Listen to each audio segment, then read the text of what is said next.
À côté de Birmingham, au cœur de l'Angleterre, un centre de tri de colis, le plus grand d'Europe.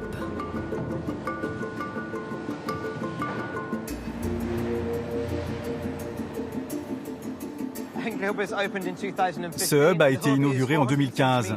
Il fait 470 mètres de long pour une surface opérationnelle de 20 000 mètres carrés. Le centre traite en temps normal environ 300 000 colis chaque nuit. Et en période de pointe, on peut même aller jusqu'à 600 000.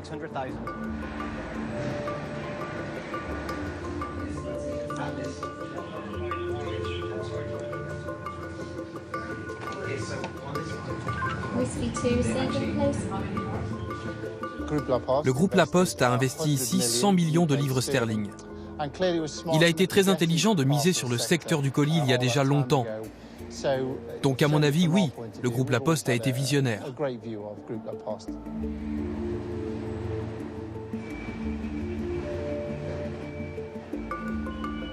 En rachetant le groupe international DPD, mastodonte du transport de colis express, La Poste est devenue l'un des leaders européens sur ce marché hyper concurrentiel et très lucratif.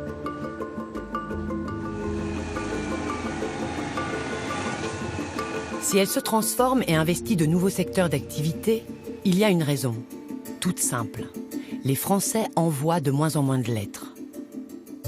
Quand on passe de 18 milliards de lettres en 2008 on doit être à 10 milliards là, et on sera à 6 milliards en 2025, à un moment donné, quand même, la réalité s'impose. Donc, cette transformation, elle est indispensable. Se transformer. Dans quelle mesure est-ce possible pour La Poste ? Car elle n'est pas une entreprise tout à fait comme une autre. Elle reste soumise à 4 missions de service public. Livrer le courrier partout en France 6 jours sur 7, être présente de manière homogène sur tout le territoire, distribuer la presse et enfin, permettre à tout citoyen, même le plus pauvre, d'ouvrir un compte en banque. En 2010, La Poste a changé de statut. L'entreprise publique est devenue une SA, une société anonyme de droit privé. Certains ont alors crié à la privatisation. Mais non, l'État est resté l'unique actionnaire. Simplement, il ne met plus la main à la poche.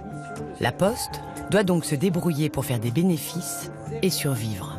On est passé à une mentalité, une culture d'entreprise beaucoup plus capitalistique. On a demandé du jour au lendemain à ces postiers de faire plusieurs métiers. Donc on est devenu multicasquette et on est devenu en fait des VRP de la Poste, c'est-à-dire qu'on était là pour vendre du service. Tiraillée entre le service public et l'économie de marché, La Poste, à l'image de la société française, est en pleine mutation, en quête du juste équilibre économique et social. Cette schizophrénie crée des lignes de fracture, avec des conséquences sur les activités du groupe, mais aussi sur l'organisation et les conditions de travail des postiers. Vous dire que dans une communauté de 250 000 personnes, tout est toujours rose, évidemment non. Est-ce que parfois notre transformation entraîne des tensions ? Oui, évidemment. On est passé en 2003 d'à peu près 330 000 personnes dans la maison mère. Aujourd'hui, fin 2017, on est à 220. On a prouvé qu'on était capable de s'adapter, qu'on avait la volonté de le faire. Mais à quel prix ?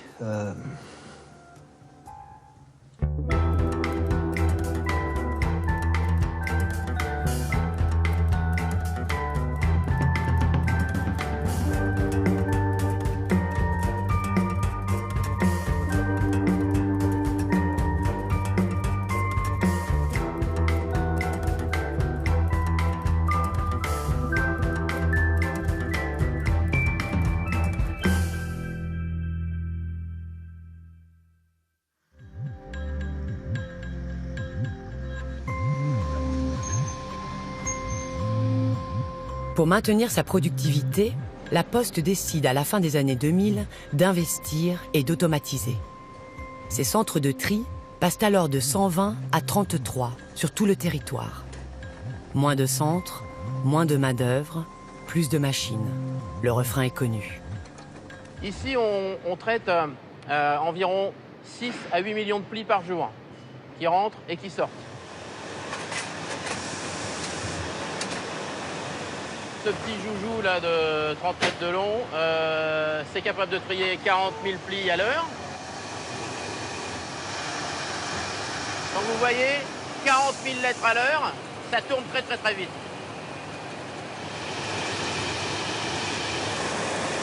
Ici, l'idée, c'est de faire en sorte d'être le plus productif possible. On est une entreprise, et on travaille comme une entreprise, donc on essaye de faire des gains de productivité, de mettre le bon nombre de personnes au bon endroit pour faire le meilleur tri possible.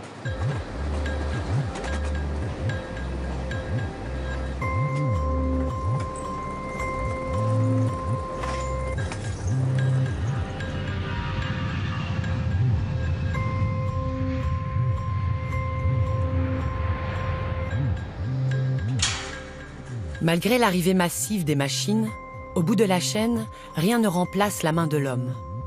En première ligne, on retrouve toujours les fantassins de la poste, à savoir les facteurs, les factrices. Comme Manon Vialis, 29 ans, postière depuis 7 ans à Carpentras. Ça demande pas mal de concentration quand même. Alors c'est vrai qu'après quand on a l'habitude on peut se permettre de parler, de discuter, etc. Mais au début on nous entend pas trop quand même parce qu'il faut bien être attentif. Parce qu'il y a quand même beaucoup de choses en une fois à repérer. Mais ça se fait bien. Hein. Voilà, la première fois que j'ai fait une tournée, alors j'ai attaqué sur de la campagne et je suis rentrée à 18h. Alors je vous dis pas, j'étais en forme. Hein. Mais bon après ça passe. Hein. Manon fait partie des 70 000 facteurs qui, 6 jours sur 7, ont pour mission de livrer le courrier à chaque Français, quel que soit le lieu où il habite. Ça réveille! L'image d'Épinal de la Poste, pour tout citoyen, c'est le bonjour du facteur, son sourire, un petit mot échangé sur le pas de la porte pendant sa tournée. Alors... Voilà, il n'y a que ça. Merci. Bonne journée. Au revoir. Allez. Sourire, établir le contact, mais s'entraîner. Tenir la cadence, aujourd'hui c'est une obligation pour le facteur. Et bonjour. Son temps est compté, au sens propre du terme, car la Poste a mis en place un système permettant de calculer la durée de chaque tournée. C'est un logiciel qui va calculer le temps que vous êtes censé passer sur une tournée. Le problème, et ça date pas d'hier, parce qu'il y a au moins 7 ou 8 ans, on avait vraiment démontré la chose, on vous donne 1 minute pour monter un recommandé au 5e étage dans le 10e arrondissement. C'est la même histoire quand on est en zone rurale, où on vous donne tant de minutes pour sonner, pour frapper, etc. Le travail du facteur a beaucoup évolué ces dernières années. Le métier est en tension. Malgré des embauches, plus de 4000 l'an dernier, les effectifs diminuent. Près de 20 000 facteurs en moins en 13 ans. Et les tournées, elles, restent les mêmes. Du coup, les facteurs doivent prendre de nouveaux morceaux de tournée en plus de la leur. On appelle ça la sécabilité. Moi, je suis rentrée, la sécabilité existait déjà, mais ça fait pas très longtemps que ça a été mis en place, quelques années, quoi. Hein. C'est pas si vieux que ça. J'ai connu que ça, mais je peux comprendre qu'un facteur qui a 40 ans de boîte soit un peu, déstabilisé quand on lui demande de prendre un nouveau morceau qu'il connaît pas. Mais après, c'est comme tout, on s'habitue. Ça permet de pas rentrer à 12h30 au bureau et de plus rien faire. Donc, ça permet à certains autres de pouvoir prendre des jours de repos qu'on pouvait pas faire forcément avant. Très facilement parce que forcément ça faisait une absence et voilà, donc aujourd'hui ils nous encouragent à découvrir le plus de tournées possible.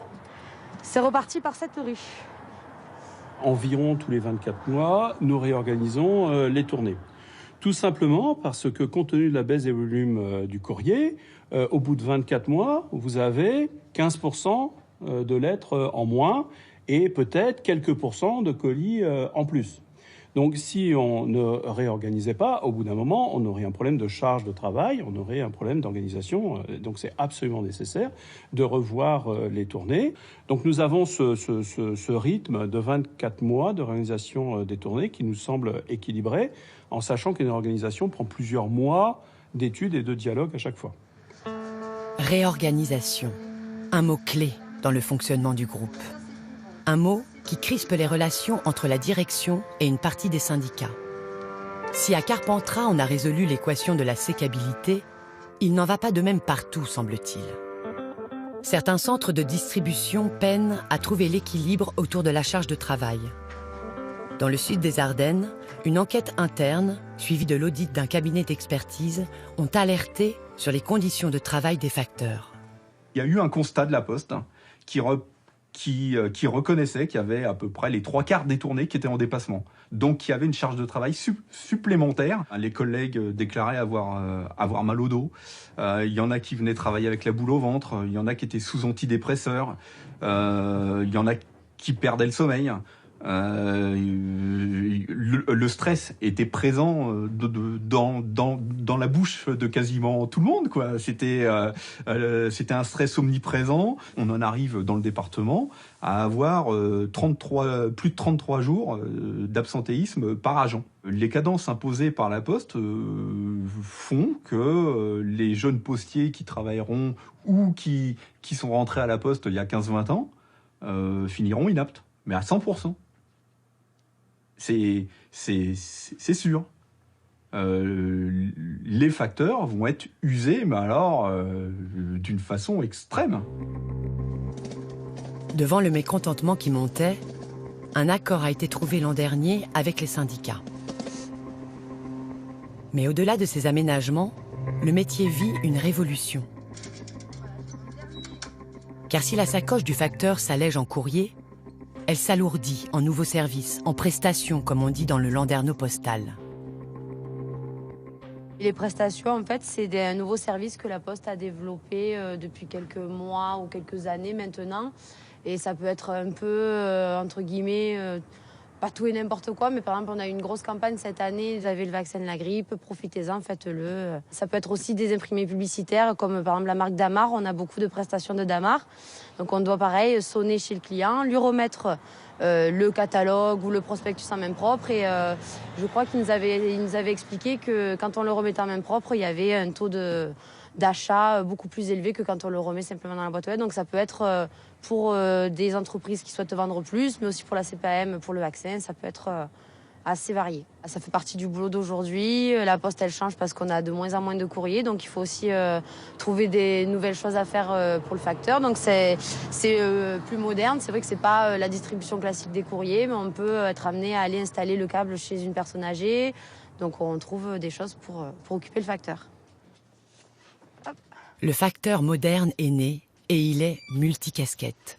Il est en fait à l'image de la Poste elle-même, sur tous les fronts. Notre grande idée stratégique, c'est d'être la première entreprise de services de proximité en France. C'est ce qui réunit à la fois ce que nous sommes depuis toujours, des grands réseaux de proximité, et ce qui réunit notre avenir, c'est-à-dire la volonté de développer des nouveaux services en s'appuyant sur ses points forts et sur ses réseaux. La Poste fait feu de tout bois, picore ça et là des idées, développe une batterie de services censés répondre aux besoins des Français. Ils vieillissent, paraît-il? Alors, veillons sur eux. Merci, c'est gentil. Non, mais c'est vrai, ça me fait plaisir quand ils passent me voir. Maintenant, avec Veiller sur mes parents, le facteur passe échanger avec vos parents et vous donne de leurs nouvelles. Ils ont du mal avec le numérique? La solution, une tablette adaptée. Ma fille me parlait beaucoup d'Internet pour échanger des photos, des mails, et vraiment, je voulais m'y mettre. Ardoise est la tablette qu'il me fallait. Elle était pensée pour des débutants comme moi. Ils seront bientôt obligés de déclarer leurs impôts en ligne? La Poste anticipe et crée un service d'assistance payant destiné à ceux qui ne maîtrisent pas le net. À force de plancher, c'est le bureau de poste lui-même qu'elle réaménage pour accueillir de nouvelles catégories de clients. Vous avez bien votre pièce d'identité, votre convocation. Enfin, c'est le moniteur qui est là, convoque. Allez. 30 € pour passer le code de la route à la Poste. Merci d'avoir choisi la Poste pour passer votre code de la route. Il vous faudra obtenir une note supérieure ou égale à 35 sur 40 pour réussir votre examen théorique. L'an dernier, ce service lui a rapporté 15 millions d'euros. Un pactole en apparence, mais une goutte d'eau pour l'entreprise. Nous faisons beaucoup de choses nouvelles. Je ne crois pas qu'on peut dire qu'on fait tout et n'importe quoi. Depuis quelques années, nous lançons des nouveaux moteurs de croissance, comme par exemple la Silver Economy, pour jargonner un peu, c'est-à-dire tout ce que nous pouvons apporter à nos concitoyens les plus âgés. Nous sommes aussi lancés dans le recyclage de papier, donc nous lançons de multiples activités. toujours dans l'idée de nourrir nos réseaux, de faire vivre nos réseaux de facteurs, nos réseaux de bureaux de poste, nos réseaux humains, nos réseaux logistiques. Il faut qu'on fasse des choses nouvelles pour continuer à exercer l'ensemble de nos activités. La Poste a-t-elle trouvé là la solution qui compensera la baisse du courrier? Pour l'instant, ces nouveaux services, un peu de briques et de broc, rapportent 155 millions d'euros. Ramené au chiffre d'affaires du groupe, qui en 2017 a atteint les 24 milliards d'euros, cela pèse peu. Car contrairement aux idées reçues, la Poste est loin d'être dans le rouge. Elle fait même beaucoup de bénéfices. 1 milliard d'euros l'an dernier avant impôt. Aujourd'hui, plus de la moitié de son chiffre d'affaires provient d'autres sources que du courrier. Via le colis express, grâce aux réseaux de distribution internationaux que la Poste rachète depuis des années. À la fin des années 90, les dirigeants de la Poste se sont dit qu'il fallait qu'on sorte de nos frontières, qu'on puisse construire un réseau dans toute l'Europe, jusqu'à devenir aujourd'hui plus d'un quart de l'activité de notre groupe, près de 7 milliards d'euros de chiffre d'affaires. Et quasiment autant pour la Banque Postale, car elle joue désormais avec les mêmes règles que ses concurrents. Aujourd'hui, elle peut prêter aux particuliers, aux entreprises, accorder des prêts immobiliers, contracter des assurances. La banque et le colis à l'international sont donc les deux gros pôles de croissance qui se sont imposés pour épauler le courrier. Cela suffira-t-il pour assurer l'avenir? L'enjeu, sans surprise, c'est le digital. Mais comment peser face aux géants américains du secteur? Quelle histoire numérique la Poste peut-elle écrire? On est un intermédiaire de la révolution numérique que vivent les Français et les Françaises.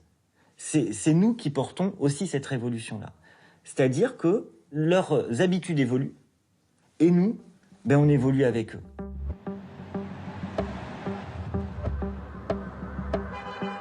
Au siège, on les appelle les jean baskets. Quand le groupe a décidé de créer cette structure Yellow Innovation, on imagine que certains en interne ont dû ouvrir de grands yeux. La Poste veut se faire violence et ça se voit.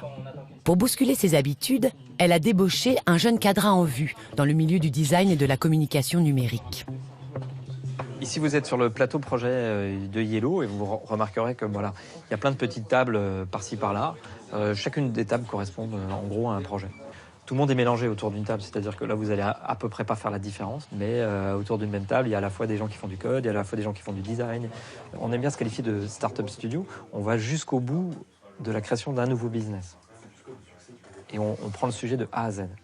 Avec sa start-up, la Poste entend, elle aussi, parler la novlangue de la nouvelle économie. Désormais, il faut être sur l'expérience client, parler de disruption, la rupture, mot-clé du marketing moderne.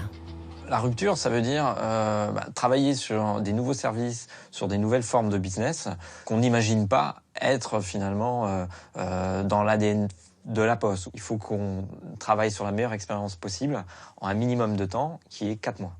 C'est fait très très rapidement. On ne parle pas de projets avec des gros investissements sur des très longs termes.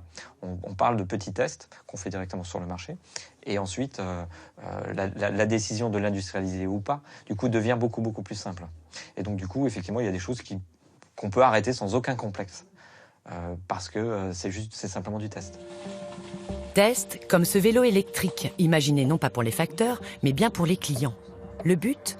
Proposer aux consommateurs le maximum de services siglés La Poste autour de ce qui, à terme, remplacera la voiture en centre-ville.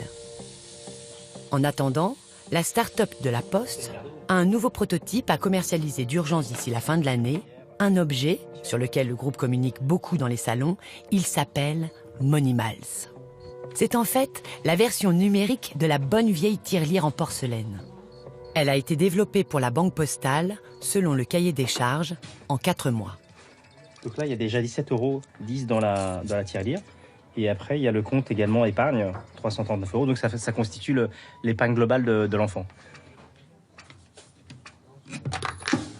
Ça, c'est 50 centimes. En sachant qu'on affiche 2 types de montants. Le montant de l'épargne qui est à l'intérieur de la tirelire et le montant qui est sur le compte épargne associé à cette tirelire. Ça marche avec n'importe quel livret d'épargne. On peut également recevoir de l'argent via une application. C'est vraiment l'idéal, par exemple, pour le grand-parent qui est loin de l'enfant et qui, pour Noël, par exemple, veut lui envoyer à distance de l'argent. Ça va être directement sur son compte. Joyeux Noël de papy. On va rentrer le montant souhaité. Et là, l'enfant a une notification sur sa tirelire. Ça veut dire qu'il a un message.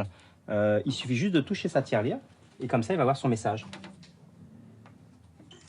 Voilà, le coffre s'ouvre, le message va s'afficher et le montant du virement va s'afficher également. Aujourd'hui, aucune banque a pensé effectivement à créer des produits physiques pour leurs clients de façon à rajouter une véritable valeur ajoutée sur leurs produits.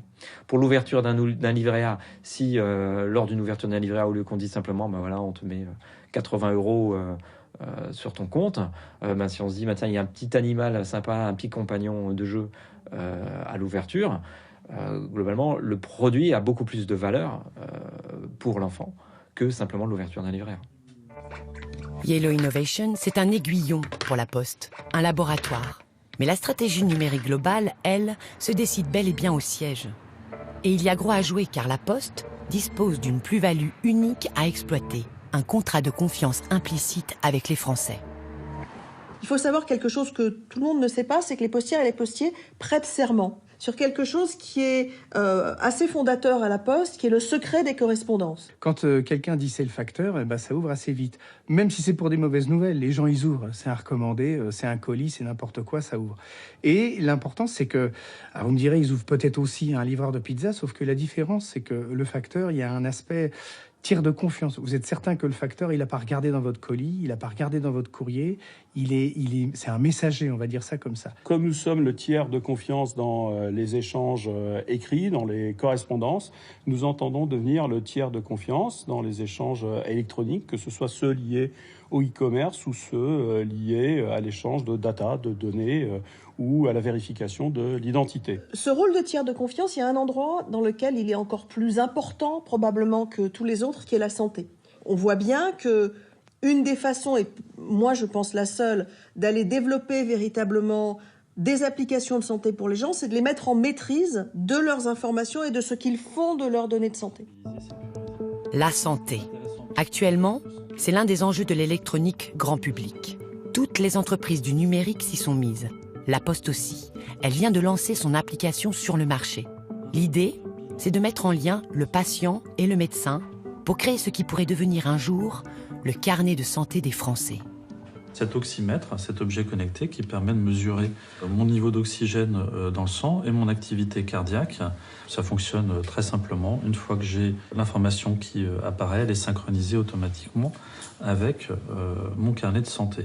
Là, donc, sur la tension, tout va bien, peut-être un petit peu basse. Vous accédez à toutes vos informations de santé, en tout cas celles que vous aurez saisies ou collectées grâce à des objets connectés de santé. Vous disposez de courbes, de graphiques.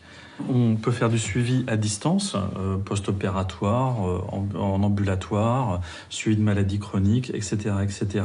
Finalement, on s'est rendu compte ces dernières années, en travaillant avec les professionnels de santé, qu'on était très proches en termes finalement de philosophie et de manière d'appréhender le sujet de la confidentialité. Il serait totalement inenvisageable pour un hôpital de proposer un suivi médical à distance s'il n'était pas en entière confiance avec le système numérique qui était mis en place.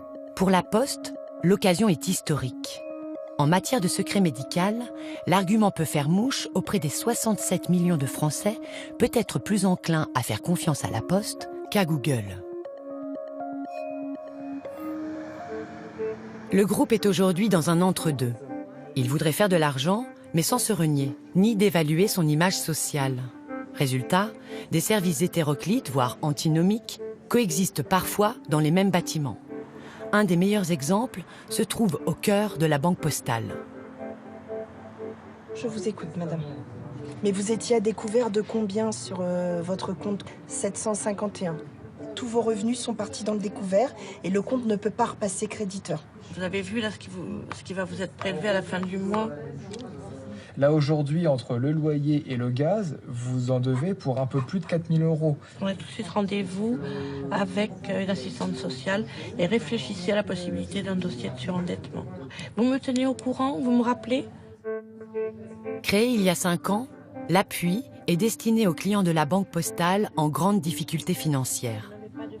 Une trentaine de postiers formés spécialement sont là pour les aider à mieux gérer leur budget, voire même les orienter vers des associations caritatives. Ce qui se dit ici relève du secret.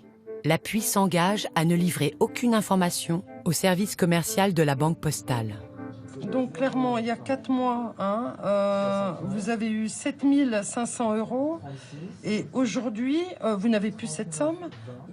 Vous ne savez pas où vous les avez mis. Mais non, c'est pas un jugement, c'est des conseils, d'accord? L'objectif, c'est d'essayer de trouver des solutions. Vous comprenez? Alors plus moi j'ai d'informations, plus je peux vous conseiller et vous orienter. L'an dernier, 100 000 personnes ont été accompagnées par l'appui. Parfois, devant une situation humaine particulièrement complexe, il faut croiser les expériences entre conseillers. Allez. Donc, Michael, si tu veux nous dire un petit peu, raconter ton client.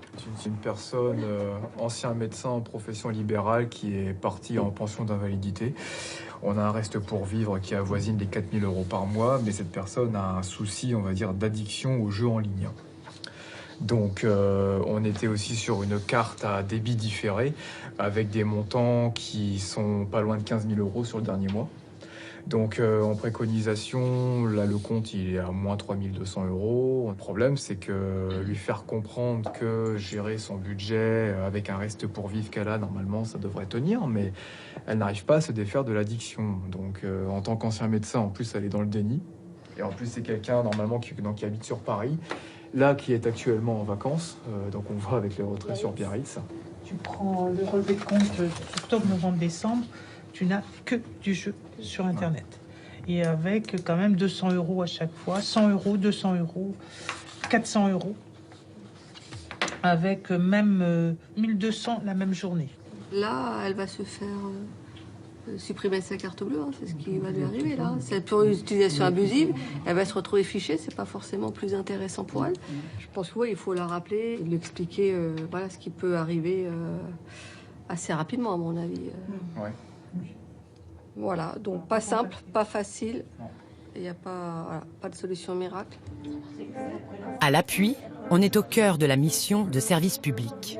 Et pourtant, on est aussi à la Banque Postale, celle qui, dans ses agences partout en France, tire par la manche le client. Fait du crédit immobilier à la consommation, contracte des assurances vie, bref, fait son métier de banquier. Alors, une question se pose pour les employés du groupe, celle de l'identité. De quel côté penche la balance? Du côté public ou du côté privé? Pour comprendre l'évolution du groupe, 2 repères, 2 dates. D'abord, 1991. Cette année-là, le ministère des Postes et Télécommunications, les PTT, disparaît. Cela fait plus d'1 an maintenant que Paul Quillès, ministre des PTT, travaille à cette réforme. Une réforme qui devrait bouleverser les statuts d'une administration inchangée depuis 1923. Mais quel est ce projet? Le 1er janvier 1991, La Poste et France Télécom changeront de statut. D'administration, ils deviendront 2 entités différentes. Ils seront exploitants autonomes de droit public. Ils fonctionneront toujours avec les deniers publics, ce qui devrait exclure toute idée de privatisation. Avec cette réforme, les postiers fonctionnaires comprennent qu'ils vont devoir travailler différemment. Dans l'ancienne administration, la culture d'entreprise pointe le bout de son nez. Mais le vrai tournant arrive 20 ans plus tard, en 2010. La Poste bascule alors dans un nouveau monde. En France, Nicolas Sarkozy était en visite dans les Vosges aujourd'hui et il en a profité pour faire une annonce sur un sujet socialement sensible, l'évolution du statut de la Poste. Le président de la République qui affirme que l'établissement public deviendra bel et bien une société anonyme mais uniquement ouverte à des capitaux publics. Au final, l'État est resté seul actionnaire. Mais depuis, la Poste ne touche plus aucun denier public, aucune subvention. Comme une entreprise classique, elle doit générer ses propres bénéfices. Nous sommes toujours une entreprise au service du public, une entreprise qui a des missions de service public. Et c'est dans cette dualité qu'est la Poste, entreprise de service public. Après, ça veut dire qu'on s'organise avec des forces de vente, avec des objectifs commerciaux, avec des contrôles de qualité. L'ensemble des postiers sont embarqués d'une façon ou d'une autre dans ces mécanismes d'entreprise, parce que nous sommes aussi une entreprise. Ça, on va me dire que ça a toujours existé, mais là, en l'occurrence, on a vraiment j'ai envie de dire, une philosophie du profit qui est totalement intégrée par les patrons de la Poste, par le président de la Poste qui l'assume complètement. Quand vous réunissez le personnel d'un bureau de poste, d'une plateforme de tri ou n'importe quoi, vous allez leur parler d'objectifs de thunes. Vous n'allez pas leur parler de la qualité de service. Vous n'allez pas leur parler de la satisfaction des usagers. On n'a plus le droit de dire usager à la Poste. Moi, je suis un ovni. On dit client, point. On est passé à une mentalité, une culture d'entreprise beaucoup plus capitalistique, où là, il fallait carrément assurer la rentabilité qui était la survie de la Poste, en fait. On a demandé du jour au lendemain à ces postiers de faire plusieurs métiers, de vendre des téléphones quand c'est arrivé, de vendre des produits financiers. On est devenu multicasquette et on est devenu, en fait, des VRP de la Poste, c'est-à-dire qu'on était là pour vendre du service. Deux visions, deux façons d'écrire l'histoire donc. Mais une chose est sûre, la transition n'a pas été indolore. Car durant les 2 ans qui suivent le changement de statut, les tensions se font sentir au sein du groupe. Entre 2010 et 2012, ça craque de partout à la Poste. Le management est décrié. On parle de souffrance au travail, de mal-être du personnel. Le groupe est entré dans une période de très forte réorganisation. Ils réorganisent sans pour autant consulter donc, les agents. Il nous faut anticiper. Et ce qui fait que les agents ne savent plus pour qui est-ce qu'ils travaillent vraiment, on va dire. Parce qu'avant, il y avait un service public et maintenant, ça prime la productivité que la qualité. À l'époque, la Poste va être confrontée à des cas de suicide. En 2012, à 10 jours d'intervalle, 2 cadres se donnent la mort en Bretagne sur leur lieu de travail. Ils laissent des lettres expliquant leurs gestes. Un des 2 cadres incrimine directement les techniques de management de sa direction. Ces affaires font grand bruit. Les médias commencent à faire le parallèle avec ce qui s'est passé auparavant chez la petite sœur privatisée de la Poste, France Télécom. 35 suicides entre 2008 et 2009. La direction de la Poste réagit et monte une commission. En 2012, il y a eu le rapport Caspar, c'est-à-dire que on était dans une période de très forte réorganisation. Vraiment, il y a eu un nombre de suicides dès l'instant où il y en a un, c'est trop. Voilà. Et donc, il y a eu ce rapport Caspar, le grand dialogue. Il s'agissait de continuer à transformer la Poste parce que c'est nécessaire pour construire un avenir pour tous les postiers, mais de le faire au rythme et avec l'accompagnement nécessaire pour que tous les postiers se sentent à l'aise dans la Poste, non seulement d'aujourd'hui, mais de demain. Et c'est ça qui a été mon boulot, c'est ça qui a été ma préoccupation constante. Et nous sommes arrivés à un accord début 2013, un accord sur la qualité de vie au travail à la Poste. L'accord prévoit des embauches. Elles limiteront le non-remplacement des postiers partant à la retraite. Ensuite, des postes de DRH sont créés sur le terrain au plus près des salariés. Un système d'alerte est aussi mis en place en cas de non-respect des accords. Et enfin, la Poste s'engage à renforcer la formation des postiers. Nous aurons doublé les efforts de formation. Chaque année, plus de 80% des postiers sont formés. Quand j'ai commencé, il y avait moins d'un postier sur 2 qui était formé chaque année. À la Poste, il y a 20 000 managers, une petite armée. C'est sur eux que repose en grande partie le chantier de la transformation. Ces managers, ils parlent de montée en compétences, il leur faut accompagner au changement, élément de langage habituel du management contemporain inscrit sur la feuille de route du groupe. À Châtellerault, Christophe Villeneuve, 50 ans, est l'un de ces 20 000 managers. Directeur de secteur, il supervise 8 bureaux de poste. Bon, là, je le vois pour le T'as fait CCP, passer déjà les docs à Damien ? Ouais, j'ai transmis ce matin-là, par mail. On a cette mission en tant que directeur de secteur de repérer les gens qui ont des compétences et de leur susciter l'envie d'évoluer. Et à nous de faire ce job-là, parce que c'est riche, des gens qui évoluent comme ça dans l'entreprise, ça embarque tout le monde, quoi. On a des guichetiers qui vont sûrement intégrer, je pense que Walid j'espère pour lui qu'il va intégrer conseiller financier d'ici un an. Cette personne-là a toutes les qualités requises pour pouvoir évoluer. S'il en a envie, et il en a envie, Et ben on va l'accompagner pour qu'il devienne un jour conseiller bancaire, et après il évoluera. Voilà. Je vais regarder si c'est bien disponible dans le coin. À la Poste, Christophe a tout connu, ou presque.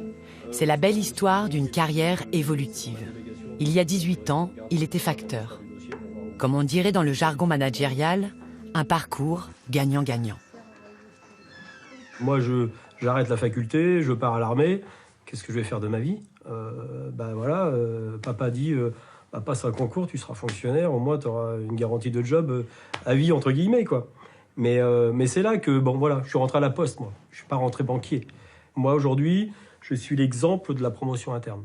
On m'a aidé à monter en compétences pour arriver à ce que je suis devenu aujourd'hui, mais en gardant quand même les valeurs de la Poste. Ces vraies valeurs où c'est un peu la grande famille. Enfin, moi, c'est comme ça que je manage aussi. Tu dois les revoir, Tous les cadres de l'entreprise vous diront qu'ils font partie d'une grande famille. Et dans cette famille, les managers ont un statut particulier, car ce sont eux qui doivent convaincre la base du bien fondé du changement. Pour moi, le manager, c'est la clé de voûte dans la réussite de la mise en œuvre de nos transformations. Parce que c'est lui qui porte le sens, parce que c'est lui qui va insuffler la manière dont va se conduire cette transformation. Donc notre mission, c'est de former et de faire en sorte que tous les managers conduisent la transformation de la manière dont on veut qu'elle soit faite. On s'est retrouvé dans des grandes messes où vous louez le Palais des Sports de Poitiers. Il y a les 500 top dirigeants de la Poste, donc en haut, sur un groupe de 220 000, voilà, vous imaginez. Et puis vous avez un concert philharmonique avec, je crois que c'est un chef d'orchestre spécialisé dans les boîtes, qui vient en disant, voyez, j'arrête tout l'orchestre, il y a un violon, regardez, il joue juste. Si un violon joue faux, tout l'orchestre se casse la gueule, genre pour dire, regardez, si un facteur joue faux. Mais des trucs comme ça. Et en fait, il y avait une espèce de philosophie où on leur a fait rentrer dans la tête à tout ce management, on leur a fait rentrer dans la tête qu'on était dans une aventure, etc., etc., etc. Alors, il y a la lettre, voilà, il y a les trucs et tout, et puis après, il y a ce qui se passe en réalité. On forme des managers pour leur faire comprendre que la finalité, c'est l'organisation, la quantification, la cadence, la rentabilité. C'est plus ou moins inconscient en fait dans la réalisation de ces personnes parce que on est fidèle à l'entreprise, on est dans un process, vous savez, c'est l'armée avec ses petits soldats, on a un objectif, voilà. Mais tout ça, ça fait partie du dommage collatéral de cette armée qui est en marche et qu'on est en train de former. L'armée de la Poste en marche, pour s'adapter à l'économie réelle, comme on dit. S'adapter ou disparaître, voilà le message passé quotidiennement aux 220 000 postiers en France. Et ils passent d'autant mieux qu'ils savent compter. En 15 ans, cette petite armée a perdu plus de 100 000 de ses hommes et de ses femmes. Comme Christophe, Bernard Fousse, 57 ans, n'a lui aussi connu qu'un seul employeur. Bernard, c'est une vie entière à la Poste.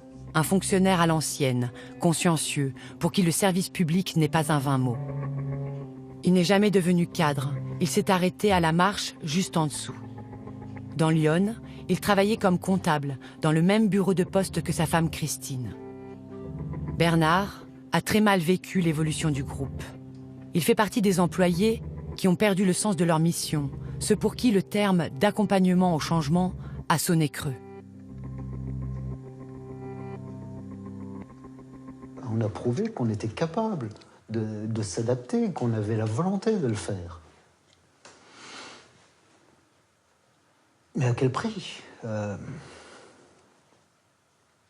Ça a commencé vraiment à être difficile à partir de 2012, surtout pour le bureau où j'étais, parce qu'on a eu une réorganisation et on s'est retrouvé avec un effectif réduit. Donc 3 agents en moins sur un bureau. À l'époque, on était moins d'une dizaine. Pour moi, c'était à peu près l'équivalent du travail de 3 ou 4 personnes, ce qu'on me demandait. Sauf qu'à un moment donné, la charge de travail est devenue tellement importante que je ne pouvais plus l'assumer. Donc c'est là que je suis allé demander un entretien avec mon directeur, en expliquant que la situation, je ne pouvais pas la gérer pour bien me remettre à ma place. Il m'a fait un petit schéma, une pyramide, en me disant vous avez trop d'empathie. Votre empathie, elle vous empêchera d'arriver au sommet de la pyramide. À ce moment, vous êtes à peu près aux 2/3, mais vous n'irez jamais plus haut, parce que c'est votre empathie qui vous empêche d'être chef. Donc, le message subliminal, c'est que lui qui n'avait aucune empathie, il était au sommet de la pyramide. Il me dit, voilà, vous n'êtes pas du tout dans le plan de marche. Si vous continuez comme ça, vous n'atteindrez jamais 100% de vos objectifs, et je suis sûr que vous les atteindrez jamais. Donc, je veux que vous vous engagiez à réaliser 90% de vos objectifs. Et sans même m'en rendre compte, j'ai relevé le défi. Je me dispersais. Je courais d'un endroit à l'autre. Oui. Je commençais une chose, j'allais faire autre chose, je revenais. C'était désordonné, mais au possible. Quand il arrivait comme ça au guichet pour aller pour un rendez-vous, les clients me disaient « Mais attendez, c'est pas possible, votre mari, c'est de pire en pire. » Il était maigre, il était blanc, il était comme en colère. Il y avait une rage, une furie, Dès que quelqu'un partait, avait le malheur d'ouvrir la porte de mon bureau, tout de suite, ça fusait « Pas le temps ». À l'époque, Bernard n'est pas en mesure d'analyser ce qui lui arrive. C'est une de ses collègues qui tire la sonnette d'alarme. Elle utilise le mécanisme du droit d'alerte prévu par la loi afin que Bernard puisse consulter un médecin du travail. T'as pas compris tout de suite aussi? Non, j'ai refusé de... Quand il m'a dit burn-out, j'y croyais pas vraiment. Bon, pour moi, c'était un peu de fatigue, un peu de surménage, oui, mais burn-out, non. Il m'envoie chez mon médecin traitant, qui, elle, me connaît très bien et m'accorde une semaine d'arrêt de travail. Bon, une semaine, oui, je veux bien. Et je retourne la voir au bout d'une semaine et elle me dit une semaine c'est passé, je vous remets une semaine.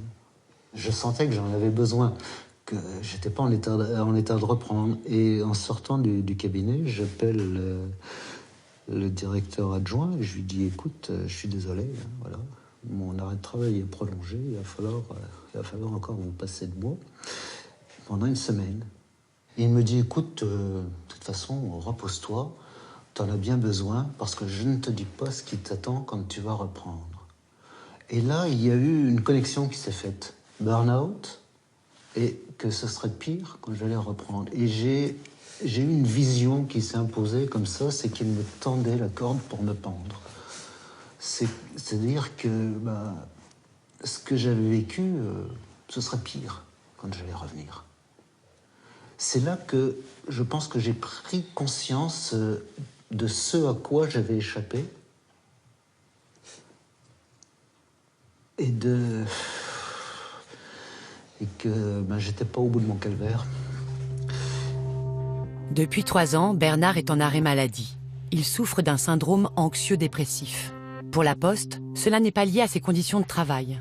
Bernard a donc décidé d'attaquer son employeur. En première instance et en appel, la justice administrative lui a donné raison. Mais depuis, la Poste s'est pourvue en cassation. Christelle Mazat, avocate spécialisée dans le droit de la fonction publique, a défendu Bernard. Là où le rapporteur public et le juge ont clairement établi la situation, c'est de dire cette personne a été pressée comme un citron. C'est-à-dire qu'on a su rentrer dans sa psychologie, on a su exploiter en fait ce dont il était capable, on l'a surchargé de travail, alors qu'il y avait un sous-effectif, alors qu'on était en pleine mutation. On lui a donné des injonctions paradoxales, où finalement il s'est retrouvé chef de bureau à devoir être sur tous les fronts, ce qui a généré un épuisement extrême. Et la thèse de la Poste, c'était de dire enfin c'est sa faute, il s'est surchargé lui-même, on lui a jamais demandé ça, puisqu'évidemment on n'a jamais des consignes très très claires par rapport à ça. Sauf que vous savez que si vous ne faites pas autant que ce qu'on vous demande, vous allez être laissé sur le carreau. Donc finalement, on exploite le sous-effectif par la capacité exceptionnelle de ces gens-là à travailler, leur fort sens du service public et du travail bien fait. Et au final, quand les gens craquent, on dit c'était pas possible, quoi. Vous êtes trop fragile, vous n'avez pas su vous adapter. On nous a fait croire qu'on allait participer à notre avenir. On nous a fait faire des réunions, on nous a fait travailler, on nous a fait croire qu'on allait recueillir notre avis. Alors que tout ça, c'était la poudre aux yeux, en fait. Notre avenir, il est déjà décidé. Alors pourquoi vouloir nous faire croire qu'on va participer à cette grande aventure ? C'est ça qui est important à comprendre dans ces mutations historiques, c'est que on n'est pas dans un cas de relation de travail traditionnelle, on est dans des missions de service public, des métiers vocationnels. Et on retrouve ça aujourd'hui beaucoup dans les administrations centrales, régaliennes, que vont être la police et beaucoup les systèmes de santé.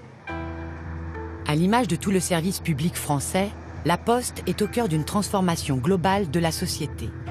Et si elle a elle-même décidé de sa stratégie pour survivre, il ne faut pas oublier qu'elle vit sous tutelle, celle de l'État. Lui aussi pousse à la productivité, à la réduction massive des coûts. C'est une volonté politique, une philosophie, celle de la gouvernance par les nombres, les chiffres, le service public placé sous algorithme généralisé. La Cour des comptes veille au grain. En 2016, elle a félicité la Poste pour la voie suivie. Mais elle l'a engagée aussi à faire encore mieux sur les gains de productivité et à aller encore plus vite dans sa transformation. Le sujet le plus important n'est pas la vitesse, mais la profondeur.